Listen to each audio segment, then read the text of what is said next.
Saudaraku rahimakumullah, ketika kita mau masuk ke perguruan tinggi terkenal umpamanya di Jogja, maka ada persyaratan-persyaratan yang harus dipenuhi. Umpamanya ijazah, syarat kesehatan, kemudian ada foto umpamanya 5 dengan ukuran 3x4 atau persyaratan-persyaratan yang lain. Ketika kita mau masuk ke sebuah instansi kepolisian, maka ada persyaratan-persyaratan, diantaranya kesehatan, ijazah, kemudian mungkin juga tinggi badan, dan lain-lain persyaratan. Sama juga ketika kita mau badan kita menjadi sehat, maka ada persyaratan-persyaratan yang harus dipenuhi.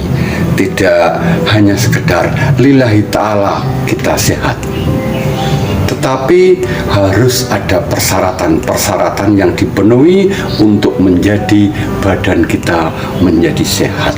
Di antaranya adalah berolahraga, karena berolahraga itu membakar kotoran-kotoran yang ada di dalam tubuh, sekaligus juga menjaga input apa yang harus kita makan. Kita harus menjaganya, bukan sembarangan.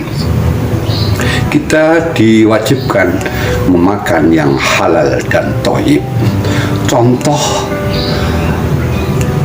daging sapi, daging kambing itu halalan thayyiban, tetapi tidak kemudian daging kambing itu sembarangan bisa dimakan oleh setiap orang. Karena bagi penderita hipertensi umpamanya, maka tidak dianjurkan untuk makan sate gulai kambing. Untuk itu, di samping kita berolahraga, menjaga badan kita menjadi sehat, inputnya pun harus kita jaga.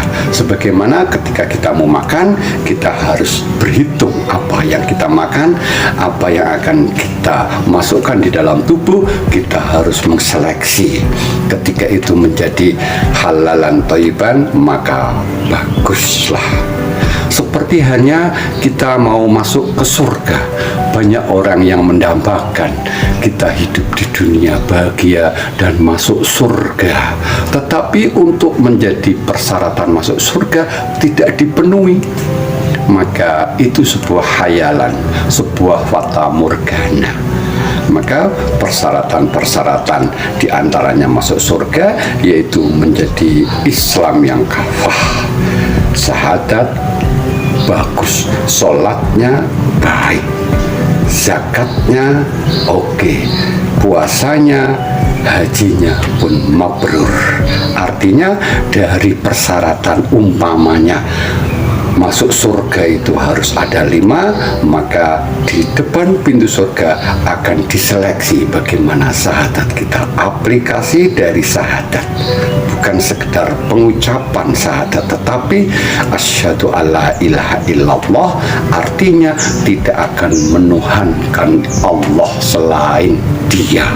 Sepertinya ketika kita masih banyak melakukan kesyirikan, maka ketika syahadat kita masih diragukan ketika kita akan masuk surga, maka kita akan didiskualifikasi.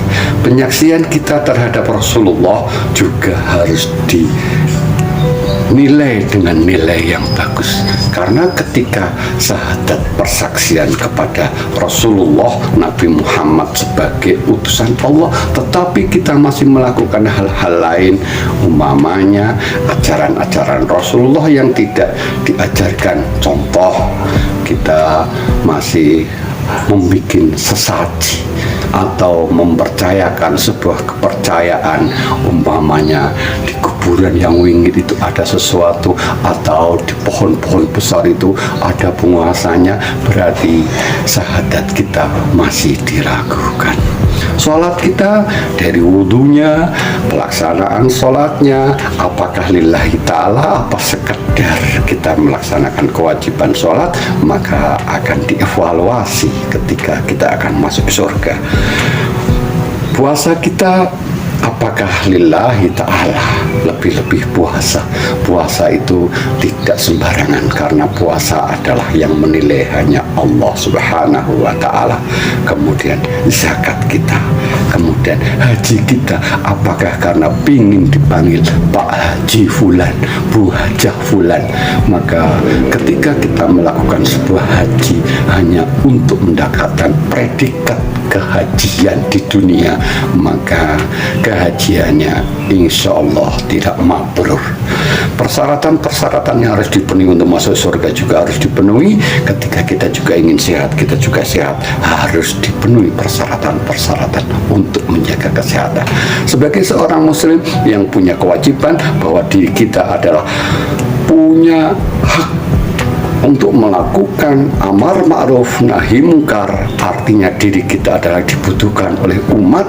Maka ketika kita dibutuhkan oleh umat dalam artian berdakwah, atau mungkin para alim yang harusnya mengajarkan sebuah pengajian, atau mungkin melakukan ibadah-ibadah yang lain, karena kalau tidak, siapa lagi selain kita? Maka kita wajib menjaga kesehatan kita agar kita selalu bugar, karena dengan sehat berarti kita akan melakukan peribadatan kita kepada Allah dengan tidak ada rasa malas. Mudah-mudahan bermanfaat. Wallahu a'lam bishawab.